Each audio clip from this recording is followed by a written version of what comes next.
Bonjour, bonsoir à tous, ici l'amiral VNCZ. Aujourd'hui on se retrouve pour la review d'une légende de la gamme Rival de Nerf, le Nerf Rival Nemesis.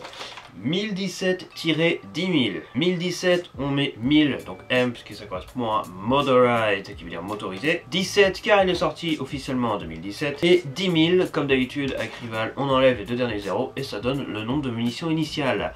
100 billes. C'est à peu près l'équivalent rival du Nerf Hyper Match finalement. Oui, à mon sens, le match est plus similaire au Nemesis qu'au Percé. Franchement, le Percé, en point commun, je vois que le physique. Sinon, le reste, on est carrément plus proche du Nemesis. Oh mon dieu, j'espère que le brevet hyper qu'on a vu du blaster qui ressemble énormément au Nemesis deviendra réel à un moment ou à un autre. Parce que franchement, là, je suis impatient. Mais je m'égare. Le Nerf Rival Nemesis est un blaster de type mitrailleuse légère. Officiellement, le premier blaster de type mitrailleuse légère de chez Nerf. Qu'est-ce qu'une mitrailleuse légère? Encore une fois, ça n'a rien à voir avec les armes à feu, nous parlons ici de blaster. Dans les blasters, une dite mitrailleuse légère est une mitrailleuse lourde, parce que ça a de légère que la forme, parce que ça pèse quand même une tonne, faut pas plaisanter, ça reste une mitrailleuse. Les mitrailleuses lourdes sont généralement des espèces d'énormes engins qui ont tendance à avoir une poignée pointée vers le bas, ou comme ici le Rhinofire à l'arrière. Certaines, pas toutes, peuvent être transportables, comme ceci, il y a le Rhinofire, le Méga Mastodon, et j'en passe. Elles sont globalement assez lourdes, assez énormes, et permettent de mitrailler relativement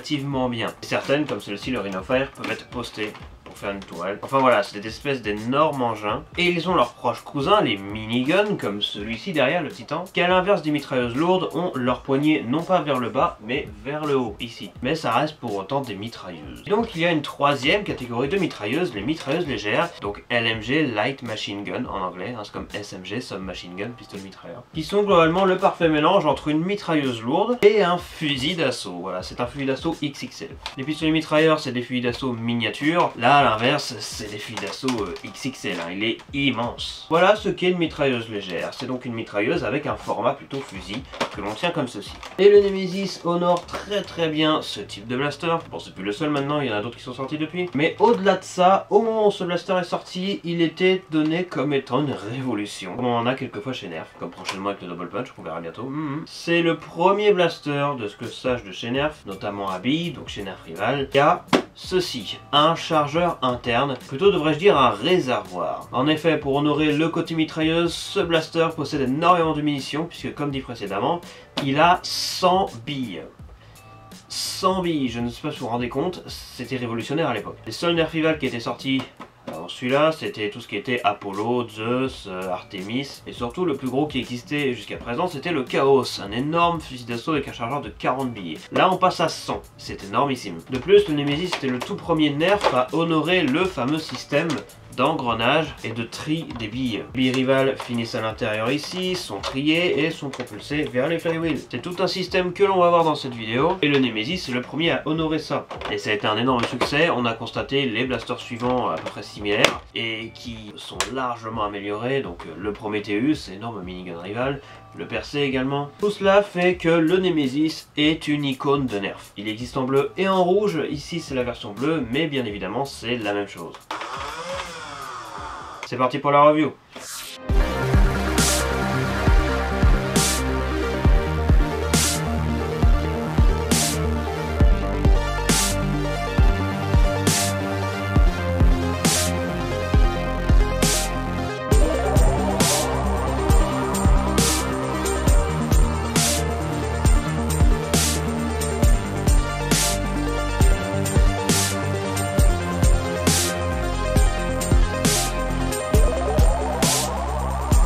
Sont inclus avec ce blaster 100 billes Nerf Rival.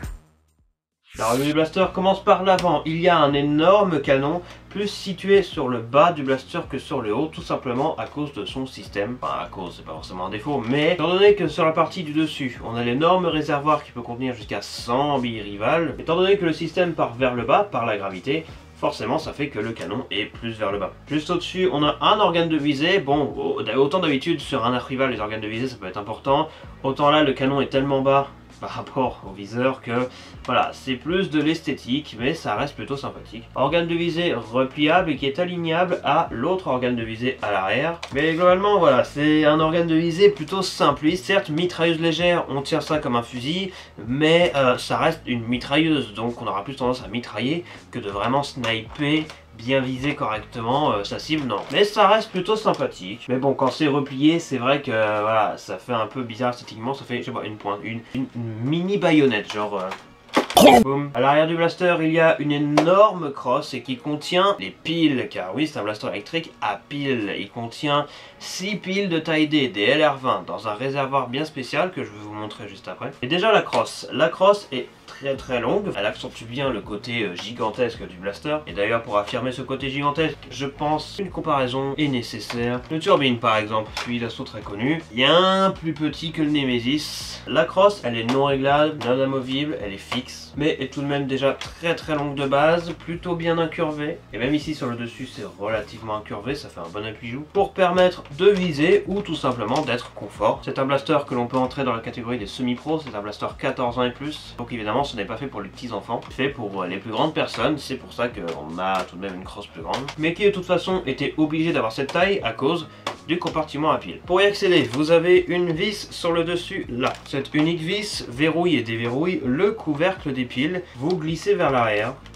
hop, et vous enlevez le couvercle. Et vous accédez au port des piles, donc 6 piles de taille D, et l'avant du blaster devient bien plus lourd d'un coup, qui sont dans ce compartiment, et Nerf vont faire en sorte que ce compartiment soit compatible avec plusieurs blasters, alors notamment avec les premiers Nerf Rival, parce que maintenant ils ne font plus ça. Mais globalement, ce compartiment est exactement le même, et compatible bien sûr, que le Nerf Rival Chaos ou le Nerf Rival Hera par exemple. C'est-à-dire qu'entre le Hera, le Nemesis et le Chaos, vous pouvez intervertir vos piles, c'est la même chose, ça rentre à l'intérieur, c'est compatible. Et on notera bien sûr la présence d'une batterie spécialisée disponible à l'achat séparément que Nerf vous vendent pour pouvoir tout simplement remplacer les piles. Et entre nous, une batterie c'est beaucoup moins lourd que les piles parce que vraiment ça pèse un poids. Ensuite il faut en racheter parce que ça en consomme extrêmement vite, hein. C'est une sacrée mitrailleuse quand même. Donc si vous voulez pas passer votre temps à dépenser 15 € de piles, la batterie peut être un bon investissement. Même si aujourd'hui c'est un peu compliqué de la trouver, ça vaut quand même largement le coup. C'est rechargeable, c'est plus léger et on peut même gagner un poil de performance par rapport aux piles. Mais bon, à la base c'est fourni avec le compartiment à piles.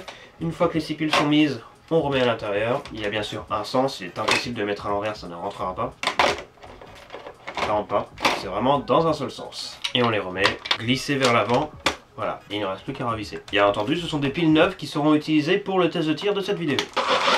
Au niveau des rails tactiques, on en a un seul et il est ici, transparent sur le réservoir tout simplement. C'est le seul et unique rail tactique de tout le blaster. Il n'y en a ni en dessous, hein, en dessous ça sera les mains, ni à l'arrière, ni sur le côté, uniquement ici. Il n'est pas petit, il fait une bonne taille quand même, on peut potentiellement lui mettre un viseur, même si personnellement, je pense que comme ça suffit largement. Un point vite fait sur les attaches-shang, car il faut bien en parler, il y a des attaches-shang sur ce blaster, oui, car souvenez-vous, dans ces années-là, 2016-2017, juste avant le Nemesis, sortait le Chaos, encore une fois cet énorme fusil d'assaut, qui certes est un fusil d'assaut, mais prenait également 6 piles de taille D, et donc pesait 8 tonnes. Lui, il avait 0 attache-shang.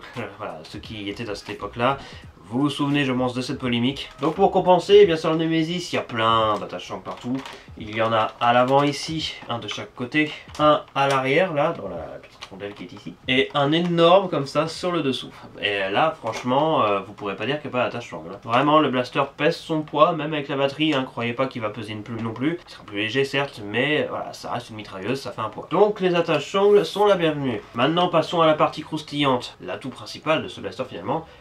Le réservoir. Ce réservoir est amovible. Pour l'enlever, il faut décaler ceci vers l'arrière, puis enlever depuis l'arrière. Une fois que c'est fait, ça vous fait un énorme trou. Et donc vous avez cette espèce de gros réservoir qui peut contenir originellement jusqu'à 100 billes. Ici c'est du vide, hein, il n'y a rien à l'intérieur. Le réservoir c'est tout ça. Donc vous ouvrez la trappe sur le dessus et vous y versez à l'arrache les 100 billes. À l'époque quand c'est sorti c'était révolutionnaire parce que jusqu'à présent c'était des chargeurs, il fallait mettre les billes une par une. Donc évidemment quand ça c'est sorti, ça a fait fureur. On ouvre, on met les 100 billes, on referme et c'est prêt à tirer. De ce que je sache, il n'est pas possible d'acheter d'autres réservoirs. Peut-être est-ce possible d'en faire fabriquer, peut-être que des magasins spécialisés en vendent. Mais sinon, la raison pour laquelle ce réservoir est amovible, c'est pour pouvoir désenrayer. Car en effet, une fois que tout est enlevé, eh bien on a accès au système du blaster. Et c'est un blaster qui fonctionne par tapis roulant, comme la totalité finalement des blasters à réservoir comme ça qu'on a maintenant. C'est la première fois chez Nerf qu'on avait un système comme ça là, donc forcément la cadence de tir est un peu plus lente que ce qu'on a maintenant, avec le Percel Prometheus par exemple. Mais ça tirait quand même déjà très bien. Et pour vous expliquer, dès lors que le réservoir est mis à l'intérieur du blaster, dès lors qu'il est remis en place, automatiquement les trappes sont ouvertes. Elles sont ouvertes et elles restent ouvertes comme ça. Tout simplement pour que les billes puissent par la gravité tomber dans le système du blaster. prends quelques billes, je les mets à l'intérieur, je referme. Le blaster est complètement vide, il n'y a rien à l'intérieur. Le simple fait de remettre le réservoir, il faut l'encastrer par l'avant, comme ceci, et ensuite à l'arrière. J'enlève, il y en a déjà une qui s'est mise dedans. Ah, en fait 4, c'est juste que je leur ai pas laissé le temps de sortir. Donc vous voyez, dès lors qu'on remet le réservoir, les deux trappes orange vers le bas sont ouvertes. Là, elles sont ouvertes, elles sont constamment ouvertes, elles sont jamais fermées. Tout simplement pour que les engrenages qui sont là, engrenages qui tournent en même temps que le tapis roulant avance pour pouvoir entraîner les billes vers les flywheels et donc tirer, puissent accéder au réservoir en passant par les trous qui sont là du coup. Et donc le rôle de ces engrenages finalement, c'est de faire bouger les billes dans tous les sens comme ça, pour pouvoir bien les trier, pour éviter que ça bloque dans le réservoir.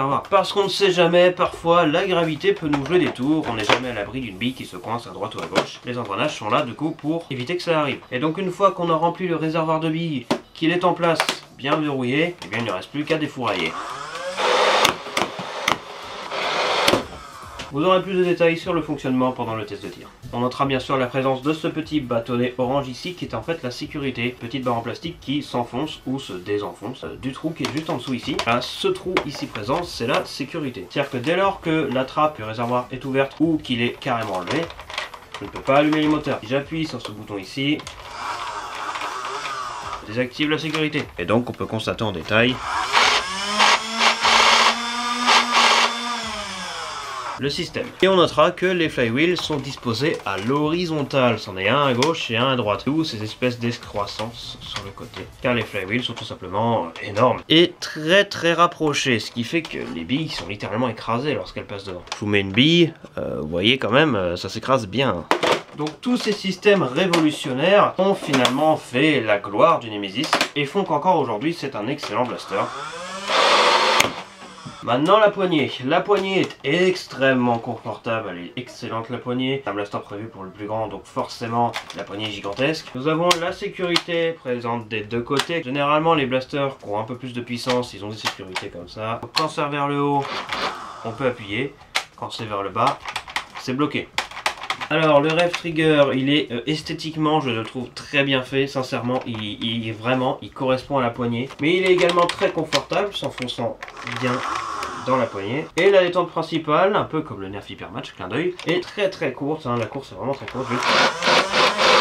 Puisqu'en fait, la détente, son seul rôle en fait, c'est d'appuyer sur un bouton qui va activer tout le système en fait. Les engrenages, le tapis roulant, bref, tout le système qui vont faire avancer les billes. Bah, les flywheels qui sont déjà en train de tourner devront bien comme il faut. Encore une fois, on notera tout de même l'inconvénient de ce système, c'est qu'il consomme énormément de piles, hein, voilà, ça part très vite.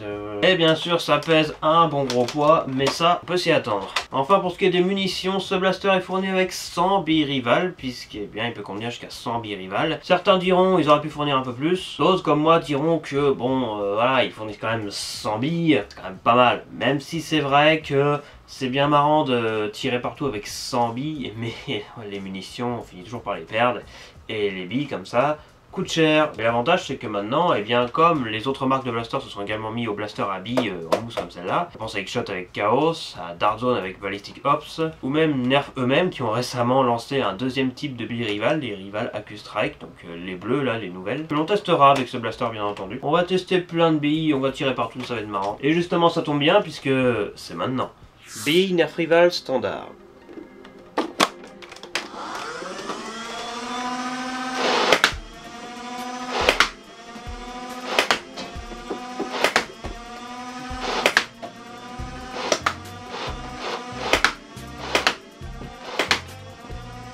Fait une rafale encore.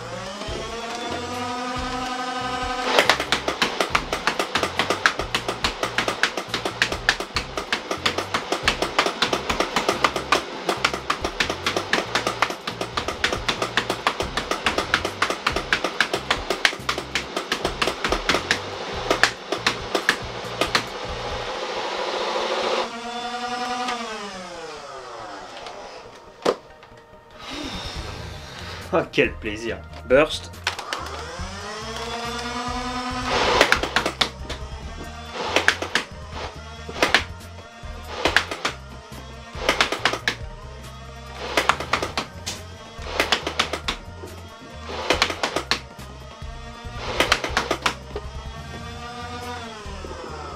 Full auto.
C'est de toute beauté.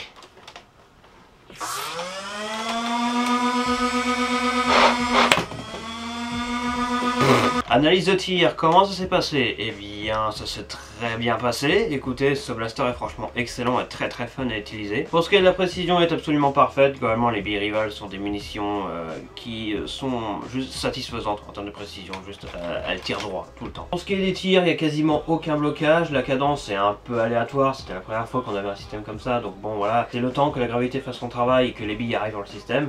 Mais globalement, le tri se fait plutôt bien et la cadence est plutôt correcte, bien qu'elle soit un peu aléatoire.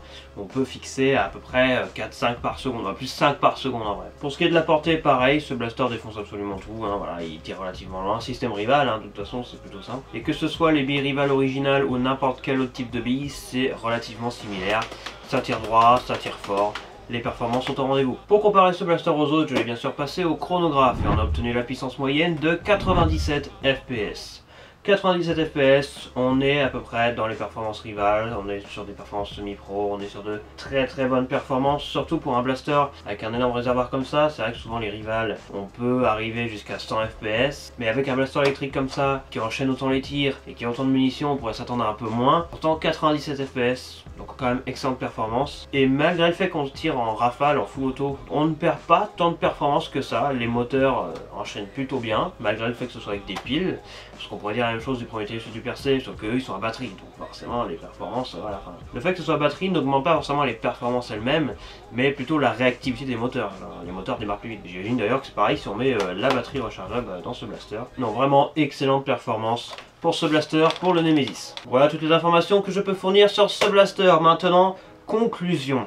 Je pense que l'immense majorité d'entre vous connaissent au moins un minimum le Nemesis. C'est un excellent blaster, il est vraiment excellent. Pour l'époque c'était exceptionnel, mais encore maintenant je trouve ça exceptionnel toujours. Après, comme tous les blasters du monde, il a ses avantages et ses inconvénients, c'est plus et c'est moins. Les avantages, c'est qu'on a un bon gros blaster bien classe, qui esthétiquement est superbe. Franchement il est magnifique ce blaster, il est très classe, autant en bleu qu'en rouge. En plus on a vu déjà énormément de paint job dessus, toujours aussi classe les uns que les autres, mais d'origine avec les griffes en blanche et le rival écrit derrière, c'est très classe. Et on notera d'ailleurs l'effort de Nerf d'avoir mis la peinture blanche des deux côtés, c'est tout de même honorable de leur part. C'est pas le cas pour rival, mais tout de même ça rend quand même le blaster très esthétique.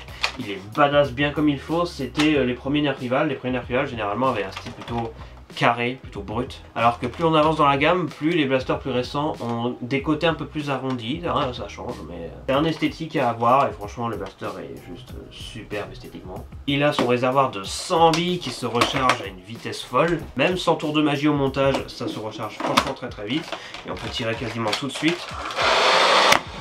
Il a une bonne performance, il tire super bien, voilà, il y a des pros, donc des avantages, mais aussi des inconvénients. L'inconvénient ici, c'est que eh bien, le semi-auto sur ce blaster n'est pas exceptionnel, il y a quand même une certaine latence. Une bille, je vais la mettre bien en sorte que ce soit direct sur le tapis roulant, voilà, bien mis. Oui, il y a une certaine latence, et c'est même pas la latence d'un blaster à pusher ou d'un tapis roulant fusil d'assaut comme l'Hyperfire ou le Titan.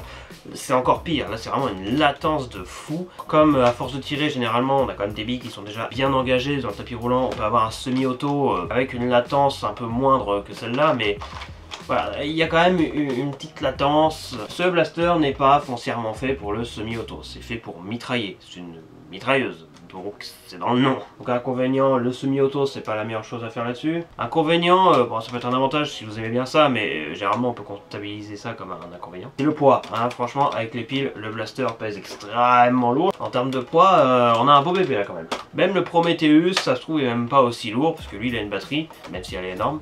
Là on a la pile, franchement les piles pèsent vraiment lourd. Voilà, ça pèse un certain poids. Un dernier inconvénient que je pourrais citer, c'est bien sûr le prix. La plupart des blasters typés mitrailleuses coûte cher, voilà, c'est un fait. À la sortie, ce blaster tournait aux alentours de 150 €. C'est un prix, on a eu plus cher depuis d'ailleurs, mais tout de même, 150 € c'est un prix. Moi, j'ai eu la chance exceptionnelle de l'avoir au merveilleux prix de 50 €. 50 €, voilà, je l'ai vraiment eu à pas trop cher, de la part de Targol, voilà, que je salue à travers cette vidéo. Targol qui est un ancien youtubeur nerf, un ancien nerfeur, je ne sais pas s'il pratique toujours le nerf aujourd'hui, parce que sache, il est plus tourné vers l'airsoft maintenant, mais il fut une époque où il faisait quelques vidéos Nerf. Et je le salue de m'avoir vendu son Nemesis finalement. Et il me semble qu'il vend encore quelques Nerf Rival. Vous pouvez aller faire un tour Targol Mega Blaster sur Vinted. Et même aller voir sa chaîne YouTube, hein, voilà, même si ce que sache il est plus actif, mais voilà, on peut me faire un salut. Mais ouais, du coup, 150 € quand il est sorti.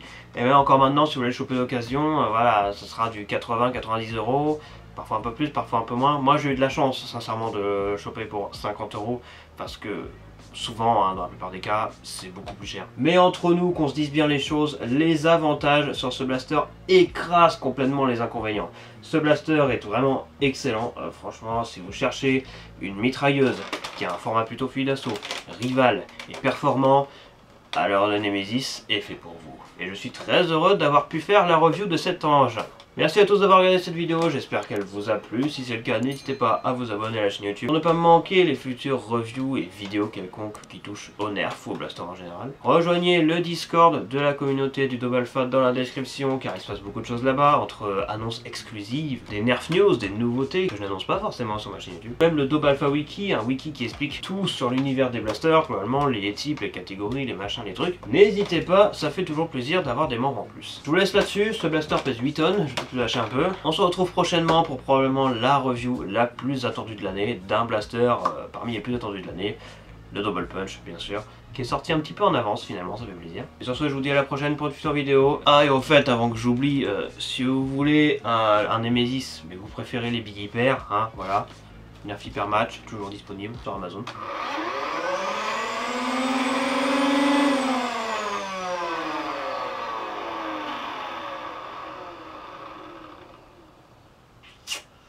Bon Dieu que j'aime ce bruit.